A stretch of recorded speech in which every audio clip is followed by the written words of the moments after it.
The King R here, back again with Madden Simulation. And Madden, you are, after tying your record at 5-5, you've lost the last 3, especially with last week's game of the week of Los Angeles Rams versus the New Orleans Saints. You had a close one.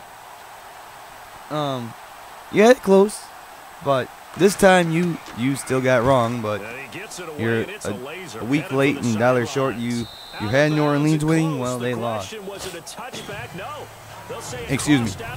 I'm finally not quite over my cold or whatever you want to call it, but it's getting there. But anyways, I hope you've all enjoyed your weekend this past week, how they enjoyed some professional football, some college football, and others, what so may be it.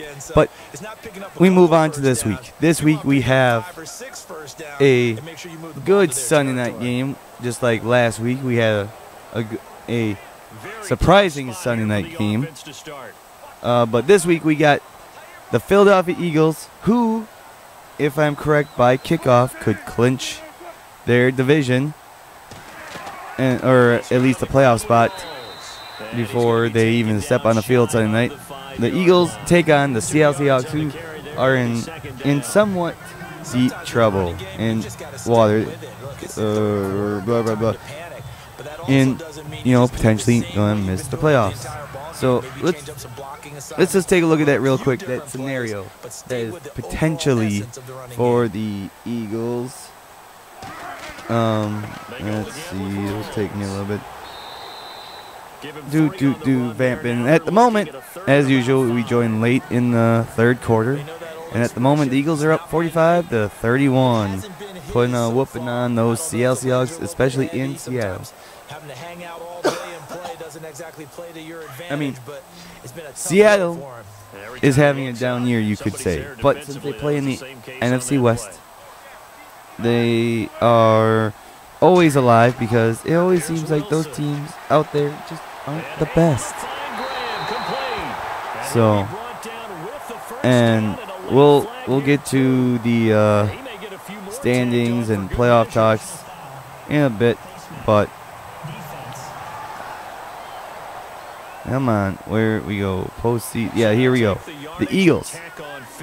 The Philadelphia Eagles can clinch the NFC East division title with a win or a Dallas loss on Thursday Night Football.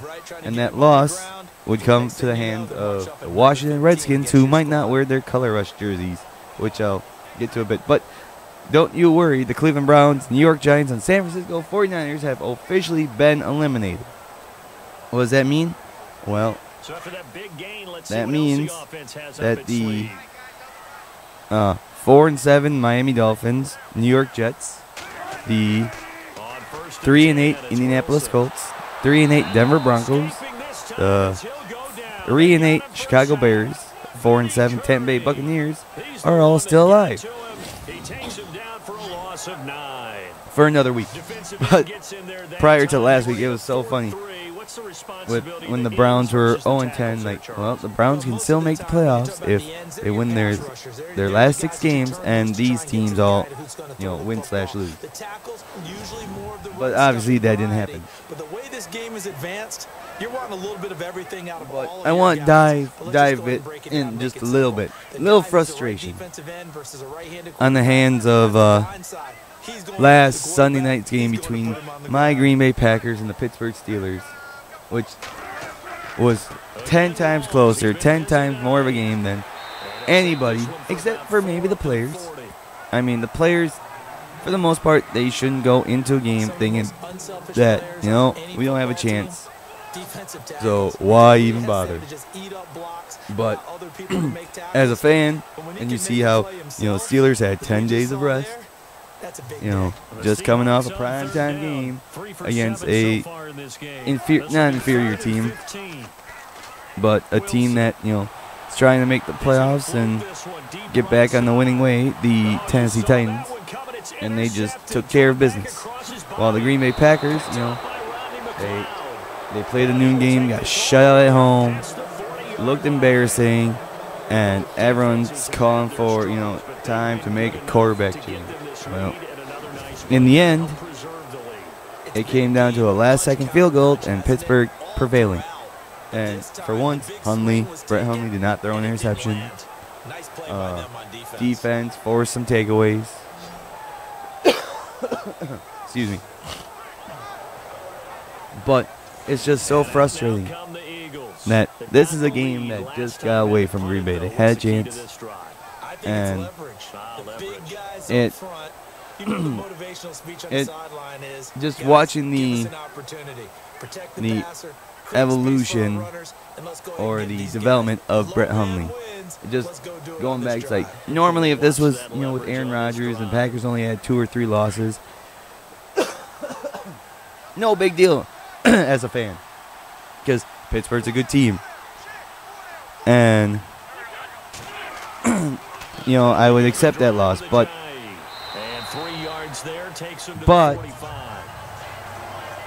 it's the fact that they lost so many prior. This was one that just got away from them, and their playoff hopes are slipping through their hands. I mean, they're still alive, yes, but they're taking on Tampa Bay this week at home, which hopefully they can get back on the winning way and not, that 1 step forward, 2 steps back dealio.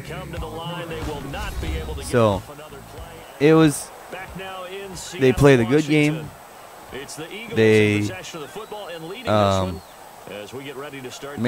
they made a game out of it, but it was just so frustrating. But as if you're a fan of sports, you know that feeling. You know those highs and lows you take. Your team's doing great, someone gets hurt, you have a little setback, and like the ones you wish you could get back, you could, and the ones you couldn't, well, it's too late. But we move on. Some of the other big news that have happened this past week, well, we have a benching of one of the, some say, elite quarterbacks. But we have the benching of Eli Manning after 210 consecutive starts. He is benched for Geno Smith. And the question becomes, is it the wise decision? I mean, the Giants are 2-9, which everyone would thought they would have been 9-2 at this point, especially with their defense. But you're losing all your wide receivers. You have a crappy offensive line. Your coach is probably going to get fired at the end of the year, and other things. But they got the approval from the owners, but now apparently Giants co-owner John Mara voiced regrets on handling of the Eli Manning benching. And excuse me. I mean, let's be honest. How many people really knew that Geno Smith was still in the league? And that he signed with the other New York team that he didn't play for. But it's questionable. I mean, he's in his late 30s. He is a 2-time Super Bowl champion. He's a 2-time MVP, Super Bowl MVP. But with the team going 2-9, is he really the future? No, not really. Is his career over? No. I mean, that's up to him. Does he stay with the Giants? Do they trade him?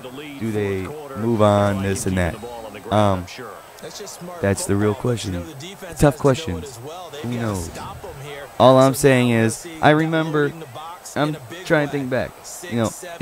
His 210 consecutive start streaks is only second. I mean, he just surpassed his brother, Peyton, who had 208 consecutive starts. And if Peyton never missed that entire year, he had a good pace to catch Brett Favre. Excuse me. Sorry. It's that time of year for coughs and colds, and I'm still willing to, bring you those videos. You want to stay in, eat the clock. Yeah, you got to love the effort, the catch, the extra yardage, but you got to know the situation. But like I said, he just surpassed his brother for second all time. Now he's second all time, You have Eli 1, Peyton 2. And then you have good old Brett Favre at 297. And it amazed me in the early 2000s, especially it was the 2005 season. That's when the Packers went 4-12. You know, they they had Brett Favre, they had Aaron Rodgers, and at the end of the season, at the at the end of the season, they end up firing the coach, but I'm sure there was times like, do we bench Brett Favre, try the rookie Aaron Rodgers, this and that? No, they stuck with Favre because they knew that was their best chance. And Favre, he's just that gunslinger, and as long as he's healthy, they're going to have him in there. But it's all the. I know I'm stumbling over my words, but it just made me think, like, it's always a tough decision when you have a franchise quarterback and the team's not doing so well. Is it the quarterback's fault, or is it not? Is it time to move on, or is it not? It's always hard to tell. It's always that tough question. When is it time to move on? And for the Giants, obviously the time is now. And they want. I know that their rookie David Webb, he's going to get a shot probably within the next few weeks, even maybe in the second half of that game. But do you really think the Giants are going to pull off 5 straight victories with Eli at the end of the season? No, probably not. Finish 7-9, respectful record? Probably not. And, first and foremost, Eli was drafted by the San Diego Chargers, and he's like, I'm not playing for them. I'm not playing for them, no. And, of course, the Giants draft Philip Rivers, and a trade was made, and the rest is history. And then the great debate comes, is Eli Hall of Fame worthy?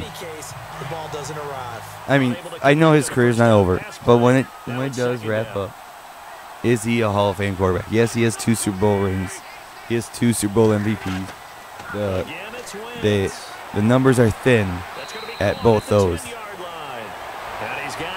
And he'll probably end up in the Hall of Fame. He has the stats. He has the credentials. But I don't think he's a first ballot Hall of Famer. It all depends on who else is available 5 years after he retires. And I say he gets in within the first 5 years of his retirement.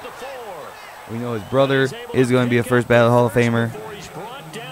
I feel that Peyton was more successful. Manning. But, it's a great debate. But when your brothers, someone's always better. They're never equal. And it's that, are they equal? No, not really. Peyton's better. I mean, yes, he barely got that second ring, but it is what it is. But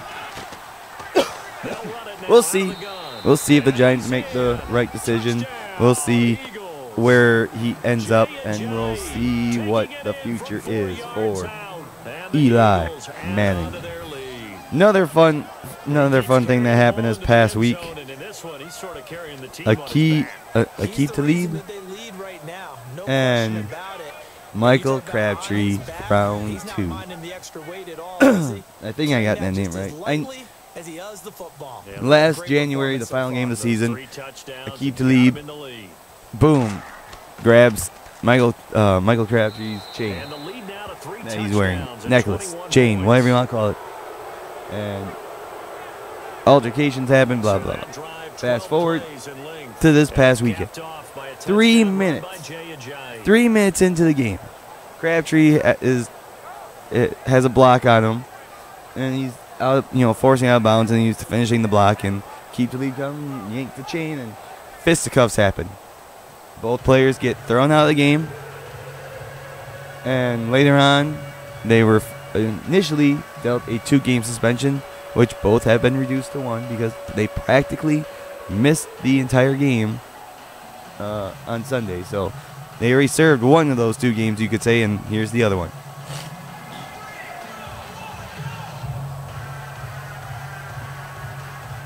And it's just so funny. Michael Crabtree has no helmet on. Keep to leave. Now, if I'm pronouncing or getting the names wrong, I'm sorry, but he has his helmet on, and they're just wailing away. Crabtree's trying to throw some fight, punches, this and that. It's just funny. But it's like, why? That brings the question about jewelry. I'm not a big fan of jewelry. Players wearing earrings, necklaces, whatever on the field. I just think that's a distraction. I think it gets in the way. And I mean, I don't blame Crabtree. Why is he going after his chain to begin with? One, you're violating personal property, going after reaching inside someone's jersey and uniform and taking it away. I mean, one, I suppose the chain should break away because, you don't want to get caught in something and hang yourself. But 2, leave it in the locker room. Wear it after the game. Wear it before the game. Wear your bling bling off the field. So it'll be interesting. I don't know. I'm pretty sure these 2 teams still play each other one more time. Let's just. Is it at the end of the season? Maybe, probably. Because I can't remember if they played each other already or not. Nope. They've already played once before, so as far as I can tell. Anyways, let's move on. Take a look at. We're going to look at the standings. I already mentioned the teams that have been eliminated from playoff potential. If the playoffs were today, this is what it would look like. In the AFC, we would have the Pittsburgh Steelers and New England Patriots 1-2 at 9-2. Then Tennessee and Kansas City round out the other 2 division leaders, and Jacksonville and Baltimore 7-4 and 6-5 respectively would be your 2 wild cards. In the hunt, we got Buffalo, Cincinnati, LA Chargers, Oakland, Houston for the AFC South. I forget what teams I said that were eliminated. But anyways. Excuse me. So.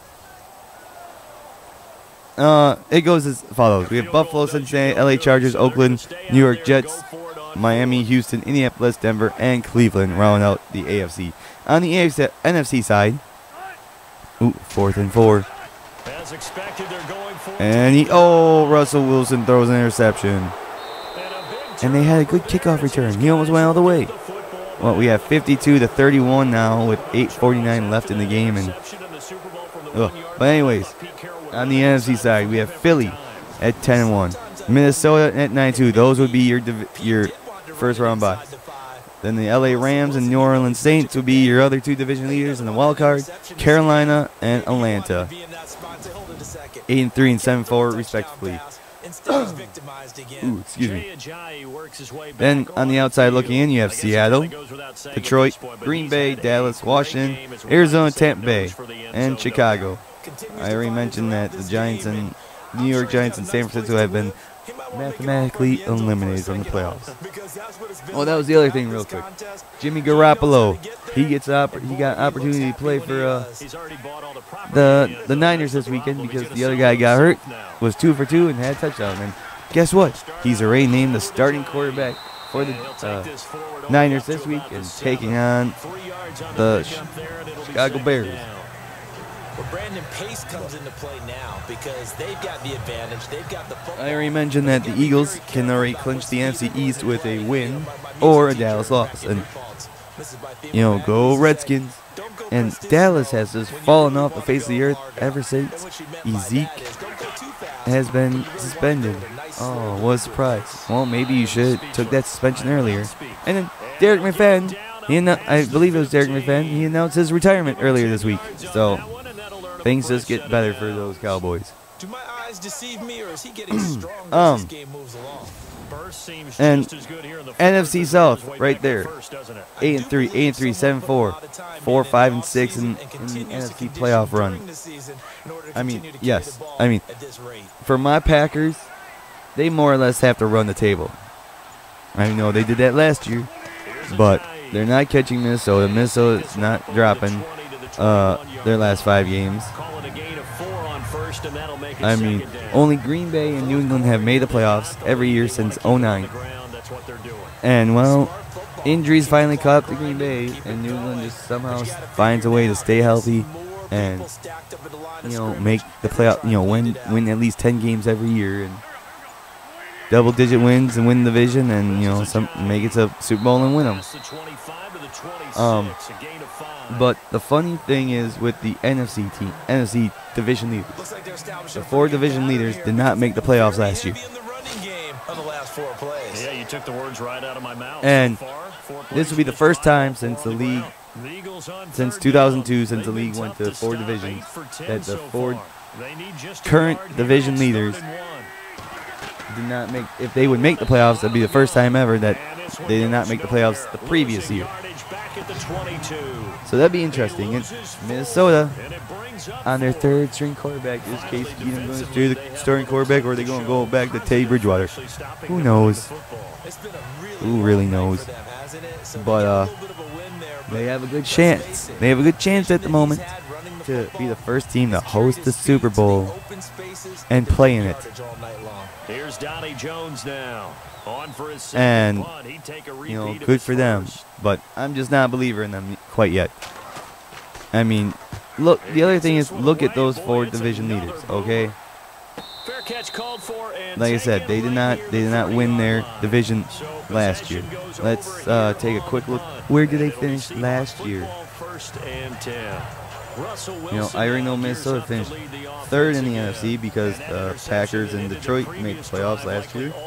I know the Eagles finished 3rd. I know the Saints, I think they finished 3rd themselves. Absolutely. Come on, let's get to the division. So, the funny thing is, all 4 teams are playing each other right now. And now, those are tiebreakers. Yes, the Eagles finished 4th actually last year in the NFC, a competitive NFC. Minnesota finished 3rd. The Eagles were 7-9 last year. Minnesota was 8-8. New Orleans was 7-9. They finished 3rd, and the Rams, they were 4-12. They were the only crappier team out of those current division leaders. But New Orleans, Minnesota, and the Eagles, Philadelphia, they were right there last year. They all had a chance. Rams just got off to a crappy start. Now Wilson on 2nd down. And, it's possible. So, that's what I'm hoping with Green Bay. Is like they tank just a little bit till they get a better schedule next year. Weaker opponent, a healthy Aaron Rodgers, a healthy running game, healthy defense, healthy, which I know won't stay. And they can run the table, have a good record, get home field advantage throughout the playoffs, and win the Super Bowl, hopefully. But that's that. So let's move on to the games this week. No more buys. There was no more buys starting last week. Everyone has 5 games left on their plate, and Tampa Bay and Miami, they have 5 games after taking their bye week 1 thanks to natural Mother Nature. They're on game.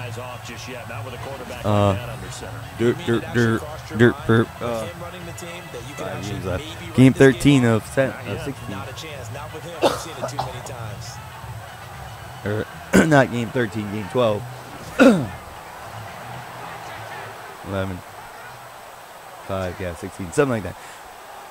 We are almost a quarter of the quarter season left. We're in the final month. Let's go ahead. Let's take a look at the games this week. Starting with Thursday night, Washington versus Dallas.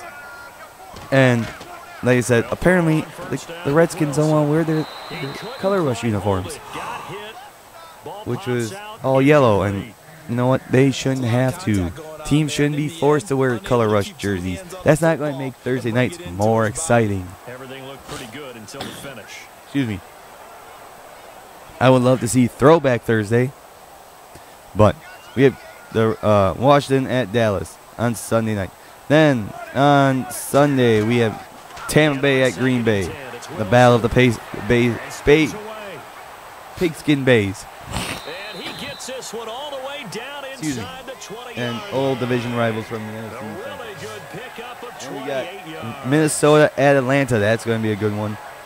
Detroit at Baltimore, which could be a sneaky one for the Lions, which they know how to lose. New England at Buffalo. Poor Bills. San Francisco at Chicago. Trubisky shows San Fran what they missed out on. Indianapolis at Jacksonville or Saxonville. Denver at Miami. Kansas City, who started red hot 5-0, now are 1-5 since, take on the New York Jets. And if they lose, well, the Jets got something to cheer about for once. Houston at Tennessee. New team versus old team. Cleveland at San Diego. Poor Chargers. And you know what? Poor Chargers, as in they might just get another win and inch a little closer to winning that division in the West. And I meant poor Browns in all honesty. Carolina at New Orleans. That was another game I was thinking about. There was two games I was thinking about. I'll get to that in a second. LA Rams at Arizona. The New York Giants versus the Oakland Raiders. Sunday night game. Philly at Seattle. And Monday Night Football. Third straight primetime game for the Steelers. Pittsburgh at Cincinnati.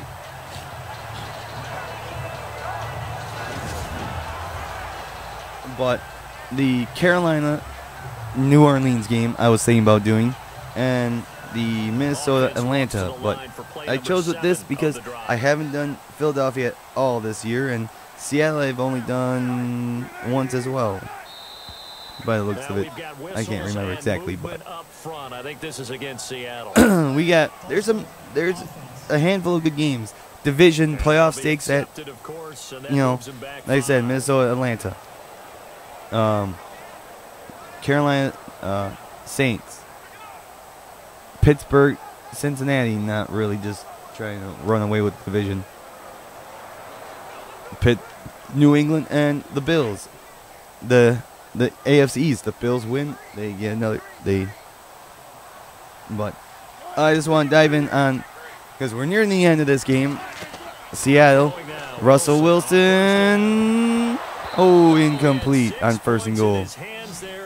I just want to get to my, I went 2-1 again last week with my guarantee and upset and the game of the week. My guarantee, Jacksonville over Indianapolis, and my upset, Atlanta over Minnesota. But even though Atlanta's the home team, just want to throw that out there real quick.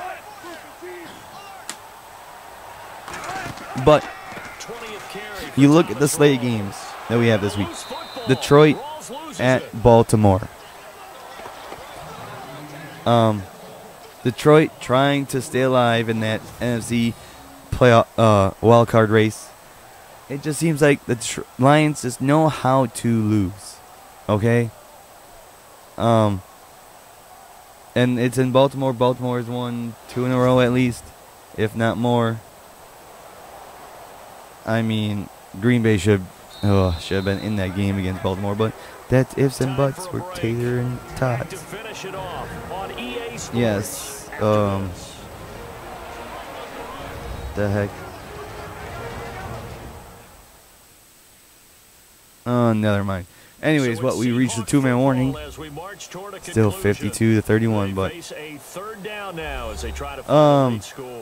not much more. Just waiting up for this game to wrap up. we have, what other playoff implication games do we have? I mean, well, Green Bay, Tampa Bay. From the shotgun, Green Bay wins, they keep their playoff hopes alive. Tampa Bay wins, they semi keep their playoff hopes alive, but they do get 8 out of the pitch and catch. However, we'll see.